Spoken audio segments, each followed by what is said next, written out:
Continuing from the decolonial literature, Quijano examined the role of race, which is to say that race was one of the central features which the European colonizers focused on to further their reach. And they created a link between modernity, rationality, and European coloniality. Eurocentric colonialism, which means that the colonizers completely dominated the social, legal, cultural, political, and all the other spheres of the life of the natives and used science to justify their theories. They started using science to perpetuate stereotypes and legitimize the stereotypes by using, let's say, racial consciousness to say that whites are better than blacks and other such particular things to justify why they are superior and they can completely rule the native people.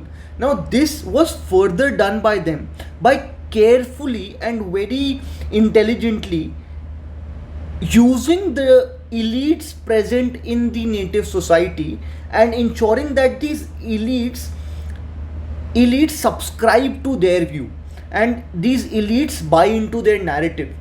Now, by getting the elites in their side through concepts such as cultural complex, which is to say that the native societies were accultured and they don't have any importance in their culture, and using their own way of life by teaching them the European culture and how it was the best culture and how it was a superior culture, they created a cultural complex within the mind of these native elites, which forced and brainwashed these native elites into subscribing to the point of view of the European culture.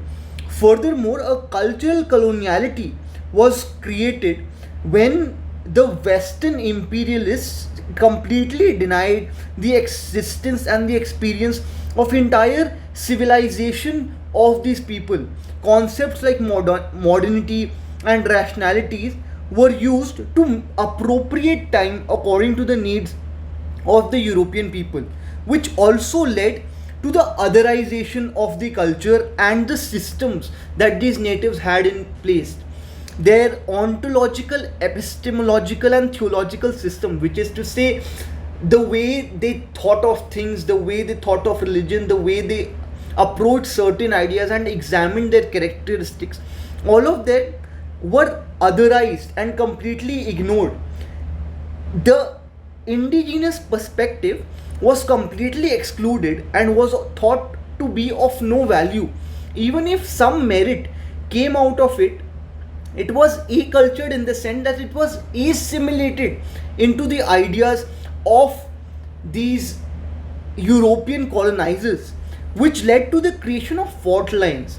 Two kinds of fault lines were there. One which already existed, and by the use of the native elites, these fault lines which already existed were further weaponized and their detriment was increased to ensure that the indigenous civilization and its value got completely lost. And if there were no fault lines, then artificial fault lines were created to better subvert the indigenous civilization. And all of this led to a conversion of way of life, because once the native elites bought into the idea of European superiority, it was easy for the masses to follow, which led to a complete loss of the way of life of the indigenous civilization and for them to subscribe into the ideas of the European mindset. And this, according to Quijano, was one of the true genius of the European colonizers, because they created an aspirational ideal, which is to say that their way of life is the best way of life, and because of your colonial, because of your native culture, you have lost and you were beaten and defeated. And all of this led to a conversion of the way of life. This also impacted the nature in a negative manner, because now, rather than living in a harmonious relationship with nature as the natives had done for centuries, the Europeans' exploitative use of nature was something which the natives were thought to be the right approach and the right way forward.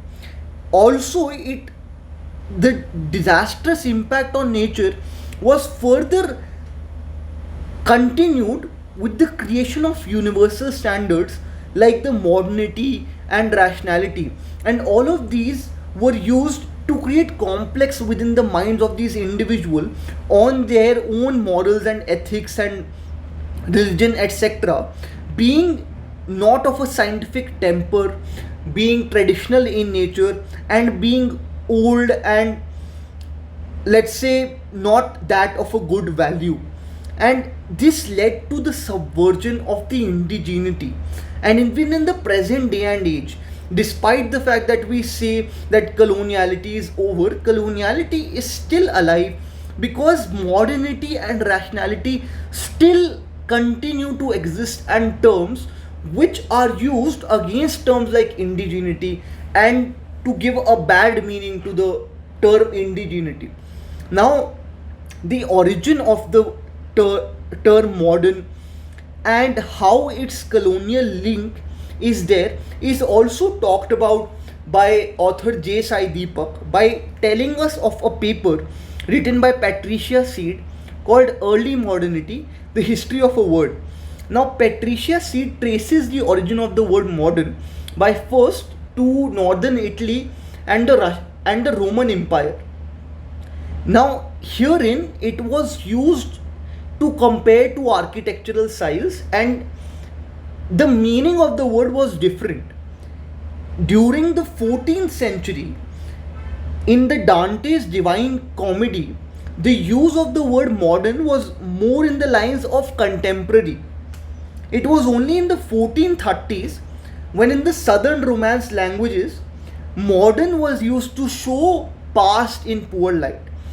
However, when we talk about English, it was only in the 16th century when the colonialism started, and when the colonialism was gaining limelight, that the word modern was used to mean something which is of value, which is open minded, which is new, which is relevant, as opposed to something which is traditional or conservative or outdated.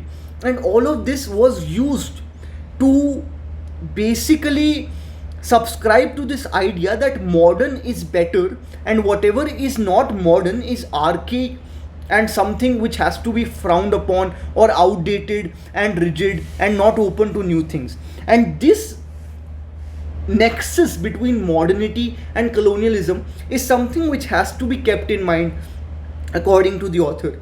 Now, Quijano also identified the process of classification of the world on racial lines, where the European individuals became the superior individuals.